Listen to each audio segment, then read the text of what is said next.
Hiya crafty folks, Amy here with Amy's Wares, and today I'm going to make a textured stenciled thank you card. Now I have this new to me Ways to Thank You 3D Alta New 3D embossing folder. I have some black cardstock, some pink cardstock. Here is the finished card, but I'm going to play with this a little bit first because when I initially bought this embossing folder I thought, I wonder if I can use it as sentiment strips as well. So I have some Hero Hues Unicorn White, Cloud 9 Silver, and Versifying Clair, Nocturne in like a navy color. And to start, I'm going to try brushing ink over the raised portion of these embossed panels, see how neatly or messily it happens, as it were, and see if I can cut these out as strips. So right off the bat, I tried doing it not stuck to anything, and it was a bit of a mess. So I abandoned that and move on to the next. I tried my stick mat and one of the, I think the white pigment embossing ink, and immediately I'm like, wow, mess. But as you can see, it wasn't sticking down for some reason on my mat, so I decided to grab something else. So bear with me just a few minutes. I'm going to show you my trial and error if you have the same sort of thought in mind with this embossing folder, but do stick around. I'll get to the finished card, but I wanted to show you my experience with this to save you some trouble, to let you know what worked kind of okay and what didn't work. So this is a gel press. This I knew would really grip onto that paper. So I'm using that, and I'm going super light-handed with this Cloud 9. And it did help a little bit, but as you can see, still a mess. So I'm going to kind of chop this footage up and kind of speed ahead because I don't want to keep you here all day. But I did emboss some other panels and try it again, also on the gel press, really light-handed, like just barely brushing over the top. Initially, I started with this foam and saw immediately like, nope, hot mess express. So I just kind of brushed over as light as I could, and it was okay. Not super clean, so if you're precious about it and want perfection, probably wouldn't recommend this. But I'm showing you here, I'm just using the plastic kind of edge to line this up. I'm kind of lining that plastic edge up right on the top and the bottom of the letters, and it kind of gives me a nice even margin all the way around. So here's an example of one that was okay-ish. You can see it's not perfect. There's a little bit, but it is an option. It's kind of, a little distressed looking, but it is an option to kind of have some sentiments in your stash. So moving on to the card. This is one of my binders. These are all layering or masking stencils. These are all from a Colorful Life Designs. I do have a coupon, AmyFan10. So if you shop for anything at a Colorful Life Designs, be sure to use that coupon at checkout and you'll save on your complete order. You can use it for everything other than basically Master Creator bundles. So here I knew I wanted to mask off a section for my card. So these are all called Marvelous Masks. You get 4 layers. You get the inner and outer portion, so the design options are endless.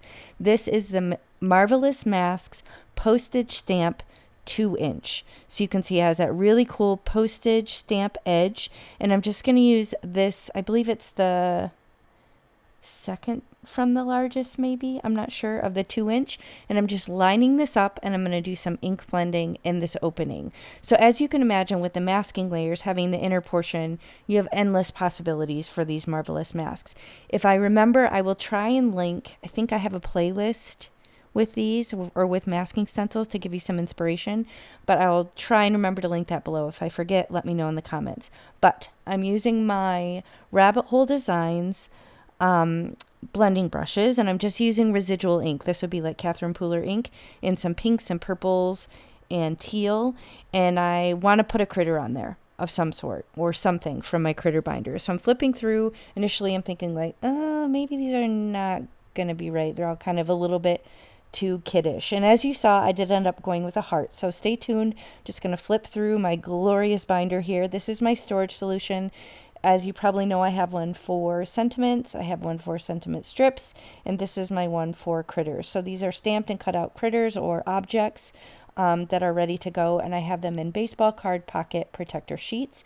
These particular pockets have a little lip on the top which helps hold them in, which is great for these smaller sort of critters because I have loads of little tiny ones that would come flying out of the other ones that I use for my sentiments. So I'm just going to flip through, and then what I land on, as you saw in the photo, is actually a heart that had been stenciled, and I will give you those details in a moment here. But these birds would have been cute. These are Catherine Pooler stamped birds. That might have been an option, but again, I just kind of kept flipping through to see what all my options were, and I land on the gorgeous heart. Now the heart I did in a previous video. Again, I will try and link the video because I was so stoked with how it turned out. I used this stencil. It's called Heart with Options, also from a Colorful Life Designs, and I used it with shimmer powders through it, which is always like sorcery to me, and I was so absolutely giddy with how it turned out. So I'll try and remember to link that video if you want to check it out. But here I realized my colors that I blended weren't quite right. So this is a downfall of kind of having everything on a whim and as an afterthought. But I realized this Bellini color from Catherine Pooler is gorgeous and works perfectly with kind of the corally orange that I had in the shimmer powder. So I'm going to line this stencil back up. I grab my Bellini ink and the respective blending brush, and I'm just going to gently kind of overlap the colors that it's not going to clash with. So I'm going over the pink in the middle because I know the pink and the orange will kind of get along. And then I'm also going to come around the edges of this panel and use that Bellini ink as well. So this is going to tie in that corally orange sort of ink that I have, which will match better with the heart. So if you kind of have to course correct along the way, don't be afraid to kind of bring in a color just to tie it all together. That might make the difference on whether you can use a component or not on your card. And I felt like that really did the trick. So now it's really just a matter of putting all the pieces together. I have some foam tape here. This is 1-inch foam tape from scrapbook.com. This is, I believe, the 2mm thick. I do also have the 1mm, which I've really been enjoying lately. It's a nice kind of thinner option. It doesn't sit off your card quite as much, which can make it nice for shipping. But I'm just kind of cutting this into little fiddly bits, and I'm going to pop this heart up in the center of my card panel here. And then all I need to do is figure out what bling, which is an afterthought, but not really, because I always use it and I have so many card bling to choose from. These are also from the shop at a Colorful Life Designs, and I know I have a pretty coral color that's going to match. So it's just a matter of which one. I pull out a couple of these and figure out which one looks best. Sometimes what I'll do is I'll lay them both down actually outside of the packaging on the actual card itself, because depending on the lighting, they might look different than they do in the bag. So I do pull one of each of these out and figure out which one looks best, but honestly both of them would have worked. I did end up going with the one on the right. I'll show you in a moment what it's called. But again, I do recommend, if you're not sure, kind of just taking it out and setting it on your card and seeing how it's going to look in real life, because you could get a different look than what you're expecting depending on kind of what lights it picks up on and what kind of finish. It might pull different colors. So both of these absolutely would have worked, but I just slightly preferred the one on the right just because I felt like it had a little bit more of a pop with that shimmer. And this is called Luminous Peach, I think, sherbet. I will link it below. So here are all these little bits and pieces. I'm going to put these in my stash and figure out if I can chop them up and use them for sentiments, or maybe I'll find a clever way to use them as a background.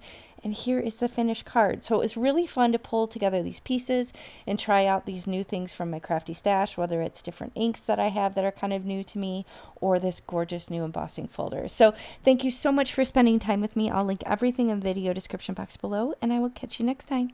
Bye.